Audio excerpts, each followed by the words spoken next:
네, 안녕하세요. 반갑습니다. 이상훈입니다. 자, 오늘은 스케일업하고 디지털 전환 얘기를 좀 해보겠습니다. 이 디지털 전환 관련돼서 이 칼럼은 한 2년 전에 쓴 칼럼인데 작년 말에 한번 다뤘던 칼럼이고요. 오늘 다시 얘기를 좀 해보겠습니다. 그래서 칼럼이 보면 1년에 한 바퀴씩 도는 칼럼이 있고 뭐 6개월에 한 바퀴씩 도는 칼럼이 있고 짧은 거는 한 3, 4개월에 한 바퀴씩 도는 칼럼들이 있습니다. 그래서 반복해서 계속 리마인드 되는 칼럼들이 있고 또 새로운 칼럼들이 있으니까 리마인드에 대한 부분들은 한 번씩 다시 생각해 보시면 좋을 것 같습니다. 자, 디지털 전환, 뭐 디지털 트랜스포메이션 이런 얘기들은 많이 하는데 제가 그 트렌드 강의 특강이 있어요. 그 트렌드 특강 들으신 분들은 그리고 제가 종종 얘기를 합니다. 이 메가 트렌드가 지금 바뀌고 있다. 이게 이제 아날로그 시대에서 디지털로그 시대로 지금 바뀌고 있다라고 이제 말씀을 드린 거고 그 분기점이 2000년입니다. 요 사이에 마이너하게 변화한 게 농업 시대에서 산업 시대로 바뀌었다가 그 다음에 서비스업 시대로 바뀌고 있는 시점이고요. 그 다음에 더 크게 보면 그 아날로그 시대에서 디지털로그 시대로 바뀐다. 이렇게 보실 수 있습니다. 그래서 이게 제일 크게 걸린 게 이 서비스업의 변화예요. 왜냐하면 제조업은 일찌감치 한 200년 전에 변화가 시작이 됐고 이 농업이나 이 1차 산업은 뭐 한 10,000년 전에 변화가 시작이 됐고 지금 크게 변화가 되는 거는 이 서비스업입니다. 그리고 지금 주류가 이렇게 바뀌고 있다고 그랬잖아요. 농업 시대에서 제조업 시대로 주류가 바뀌었고 여기서 서비스업 시대로 주류가 바뀌어서 지금은 서비스업이 메인입니다. 그죠? 예, 서비스업이 메인이고 이게 메인 주류 산업이 바뀌면 이전의 주류 산업은 이후의 주류 산업의 하청업체로 변한다고 말씀을 드렸어요. 그래서 지금 잘 보시면 잘 나가는 회사들은 대부분 이 서비스업 쪽에 있습니다. 그리고 그래도 아직 버티는 데들은 뭐냐면 이 서비스업의 상품을 공급하는 회사들이 버팁니다. 예를 들어서 요즘 뭐 엔비디아 이런 것들이 다 뭐냐면 제조업인데 얘네들은 AI 회사 뭐 오픈 AI나 뭐 이런 데들이 있죠. 그런 데들은 사실 서비스업이거든요. 그런 데에 상품을 공급하고 있지 자기들이 B2C로 뭘 하고 있지는 않아요. 이게 지금 계속 바뀌고 있습니다.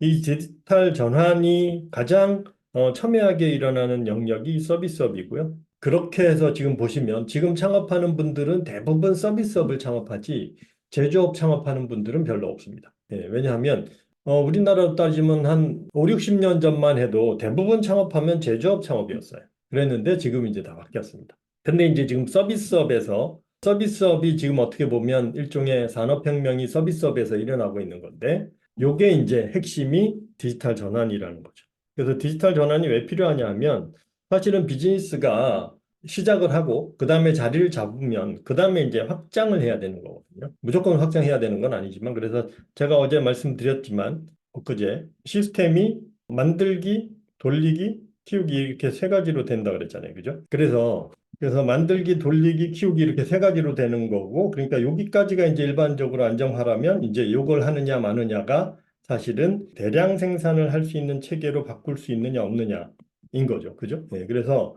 생산 시스템은 수공업 단계에 있는 경우들이 많습니다. 특히 이제 대면 서비스 같은 경우는 사람이 직접 이렇게 서비스를 제공해야 되니까 대면 서비스가 지금 현재 사실은 제일 느려요. 대면 서비스들이 제일 느리고 그다음에 금융이라든지 유통 이쪽은 벌써 대량 생산 체계로 넘어갔죠. 금융 쪽은 옛날에는 은행에서 텔러들이 전부 다 고객을 응대를 했다면 지금은 전부 이제 대부분은 모바일 금융으로 다 넘어갔죠. 금융 쪽이 제일 빨랐고요. 그다음에 유통도 옛날에는 가게에서 샀다면 지금은 전부 이커머스로 다 넘어갔죠. 그리고 이제 컨텐츠 산업이 이제 남은 거예요. 어떻게 보면. 그래서 이 컨텐츠 산업도 보면 텍스트나 이미지 기반 같은 경우는 대부분 지금 디지털 전환이 많이 일어났습니다. 그래서 그 웹소설이나 뭐 웹툰 뭐 이런 것들 옛날에는 만화 가게에서 책을 봤다면 전부 다 이제 이쪽으로 넘어갔죠. 책이나 이런 것들도 지금 책이 줄어들고 전자책은 확 크지는 않지만 사실은 온라인 쪽으로 지금 다 넘어간 케이스인 거고요. 그다음에 오디오 그러니까 뭐 가수 음반 시장은 전부 지금 디지털로 다 넘어갔죠. 이제 남은 게 퍼포먼스 쪽이에요.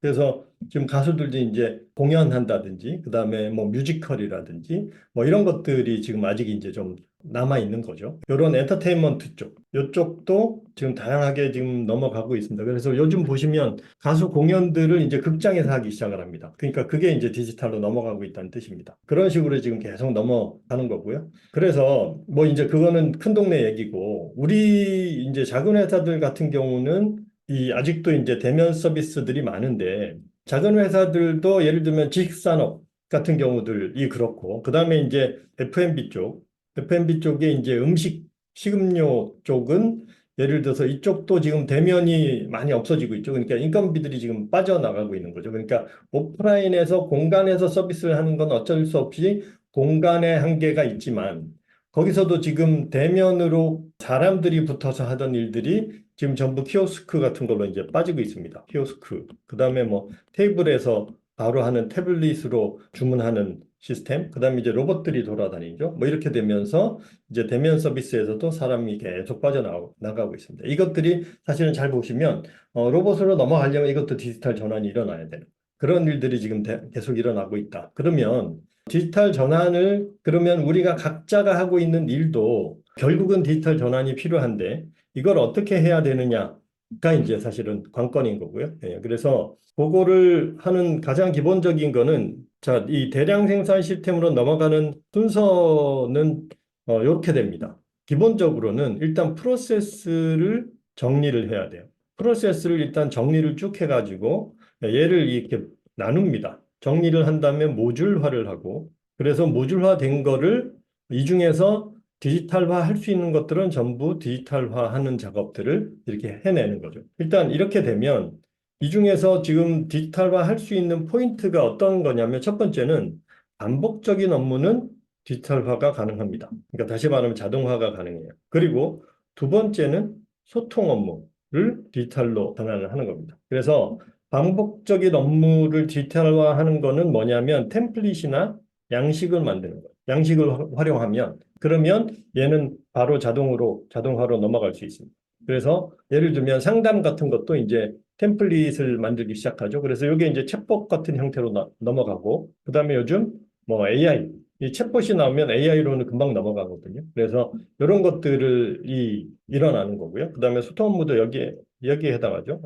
챗봇이나 요거는 소통 업무 쪽에 해당합니다. 소통 업무도 그동안은 예를 들어서 뭐 방문 상담 같은 걸 했다면, 얘를 이제 뭐 전화 상담으로 가다가, 그 다음에 화상 상담으로 가죠. 그랬다가 얘를 이제 자, 여기서 화상 상담으로 넘어가는 시점부터 이게 이제 일종의 디지털화가 되는 겁니다. 그리고 나서 예를 들면 문자나 톡이나 뭐 게시판이나 이런 형태로 가는 거고, 이게 더 발전되면 챗봇이나 AI로 이렇게 넘어가요. 그래서 내가 이제 하는 업무 중에 반복적인 업무들이 있다. 그러면 이것들은 어쨌든 디지털화를 하는 작업을 하면 되는 거고, 이걸 할 때 많이 사용하는 게 제가 이제 노션을 쓰라고 했습니다. 노션으로 하는 거고, 그다음에 소통 업무를 디지털화를 하는 거는 그러니까 라이브를 없애야 돼요. 라이브로 하는 거를 없애서 얘를 리얼타임을 언리얼타임으로 바꾸는 게 필요합니다. 그러면 이게 변하거든요. 언리얼타임으로 바꾸면